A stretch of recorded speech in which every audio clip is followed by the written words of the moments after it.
Hello, my name is Joel Chapman, and welcome to The People's Voice. I remember the last big event that I went to. The social distancing rules at the time were to have gatherings no bigger than 250 people. Shortly after that, Michigan was placed on lockdown. Only essential workers to go to work and or travel.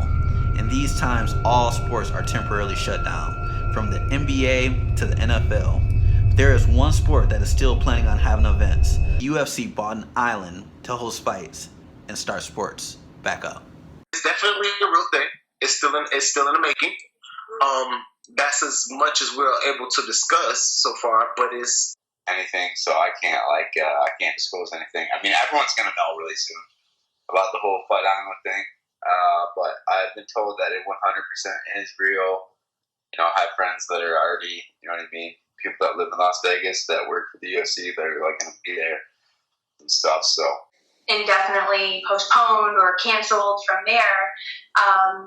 I immediately reached out to the UFC, like, hey, what does this mean for me? What do I, and basically they told me stay ready. As soon as we can get the okay from the big dogs upstairs at ESPN and Disney, once they give Dana the okay to put on an event, it's going to happen and it's going to go quickly. We hear rumors, nothing's set in stone. We're kind of in the dark about it, to be honest. We know it might be in Vegas in June. We don't know if the Fight Island's going to be ready in time by that time in June. So they said they wanted to push it back to June. They didn't give us a date in June, and we don't know where it's going to be. We're guessing it's going to be either Vegas or the Fight Island thing. they wanted me to fight April 25th, when they were obviously still trying to put it on the show, and obviously that show got canceled. It was going to be at the Casino Resort in California. I'm probably going to be fighting the first week in June. I'm not on that. I don't need the May cards. I told them I couldn't make weight, but I think I'll be fighting the first week in June. So technically, right now I'm in training camp. You know what I mean? Like, we're in the same situation. I found a way to make it work. I'm ready to fight. She hasn't obviously been training enough, so I've already gotten all those weeks of great training in. I could fight on May 9th and walk in there feeling 100%. So now I just get an extra month of the same training. And August, September. That's when I want to fight again. But again, that really depends upon when they release this lockdown. Because of the fact of the matter is that, I want a full camp this time. Felicia's fine about it. We're literally just powering through. Yes, I'm training with her. Mike's training with her. We have 2 or 3 really strong training partners that she's sticking with, just a few for this training camp to keep it minimal.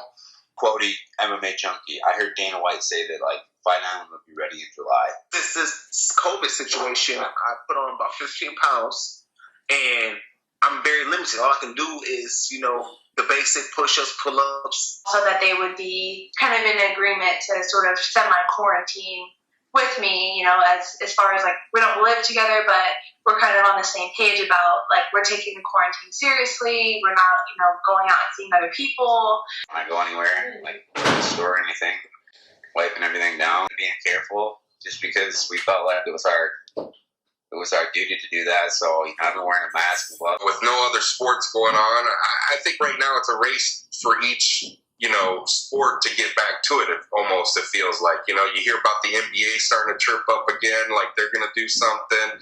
You see the draft tonight for football, And then at our pro class twice a week, she'll spar with 7 or 8 different people, on a Monday and a Friday. But now we just have 2 or 3 of the people she's, Megan, Luke, a couple of our other pro fighters and stuff like that. Absolute chaos. And but people don't really want to train with you because they're scared of the virus, and so you gotta have 2-3 guys that you trust and 2-3 coaches, and then you kind of gotta seclude yourself from everyone, and it's gonna be a crazy experience. Gives people something to pay attention to for entertainment, but then at the same time, I think he's going to get the backlash of other people who's going to look at it like he doesn't care about the safety of his fighters, or he doesn't care about the safety of the people due to this epidemic. I think it's a double-edged sword both ways. Even though he makes sure that we are good, Dana truly does make sure that we're good. I would assume they'd have to bring fighters and their coaches over a couple of weeks early and make them isolate maybe, just to make sure that they're good, or even test. I'm not real sure how that's going to work, the logistics to that. That's ahead of time to make sure that we meet all of the requirements, so to make sure we don't have the corona. You know what I'm saying? Before we even step into the cage, just to worry about the safety of the fighters. From the UK, or you're from Russia, you're somewhere that has a travel ban and you can't move around. Like, good chance you're not going to fight until they get this fight island up and going. And I heard they're going to private charter everyone, so everyone's going to, you know what I mean? They're going to take everyone on private planes, so they don't have to go to the airport. Honestly, I feel like some people don't take the coronavirus serious until it happens to you or somebody closest to you. I just recently lost my uncle, who was a father figure in my life, due to the situation, like 4 or 5 days ago. So this is something very serious, and it actually really hit me to the point where we, follow the safety guidelines and the precautions that they ask out of you. So initially, obviously, I closed my business down. I shut all the doors. I started following every protocol. My girlfriend is immunocompromised, so she's one of the people that would be possibly at high risk. You know, this is kind of taking me back to the dark ages before I had any money, before I had any clout or anything. For us, it was a little bit crazy because we have our son that's his immune system's compromised. So medicine, I went on to complete a fellowship in emergency medicine, and most of my practice has been emergency medicine for the past about 3.5 years. I am a comedian and actor and game show host and radio host, so I travel a lot while doing essential work, which is working in a hospital. So it's affected my life in entertainment-wise to where I can't do stand-up. I've been prepping for this my entire life. 7-year-old boy, I knew I would look how I look now. And I knew that I would be a leader and a fighter in an apocalyptic type of world. And here we are. I'm a traveling emergency medicine physician. I work at about 4 to 5 different facilities in the Michigan, Ohio area. A few level 2 trauma centers, critical care access hospitals. So kind of get experience from everything. They're basically, I put everything on pause. We were about 2 weeks out from the show when Governor Whitmer, issued the stay in place and made it to where we couldn't have a crowd larger than like 150 at that time or something. And so the casino called me and said, "Hey man, we got an issue." And they actually had a sold out show that she issued the order at 5 o'clock and their show started at 7. And they had like a sold out, concert. And they had to cancel the concert right then, man. I mean, it was pretty wild. I was on the phone with them when they figured that out, All of the miles we ran, all the sit-ups, all the push-ups, all them rounds, sparring, and preparing to be warriors. Thank God we have boxing and MMA, but it's really for this fight. Briefings every single day, weekly meetings. Can you get reinfected? That is something that's being studied right now. So I don't have the answer to that, but there are some cases that have been reported where someone tested a positive and then a few weeks later, tested positive again. I prepped by buying a house with Amish neighbors. I prepped by making sure I had a well, septic. I am directly across the street from state land, and all of my neighbors are Amish, which means they're prepared to go without electricity.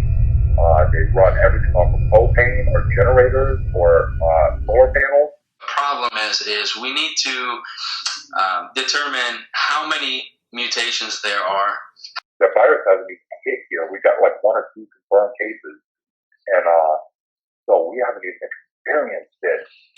What I've noticed is the volumes have decreased significantly. So volumes, where we're used to seeing in some of the facilities I work at, between 160, 200 patients, we're seeing half of that. If we're lucky, we're seeing half of that. So lots of the providers' hours are getting cut. Lots of workers, are getting cut because there's not many people to be seen. But the thing is, the people who are coming into the ER, higher acuity, and are actually sick. So the people who are coming actually need to be there. Scaling out the essential service, the postal service may run out of money.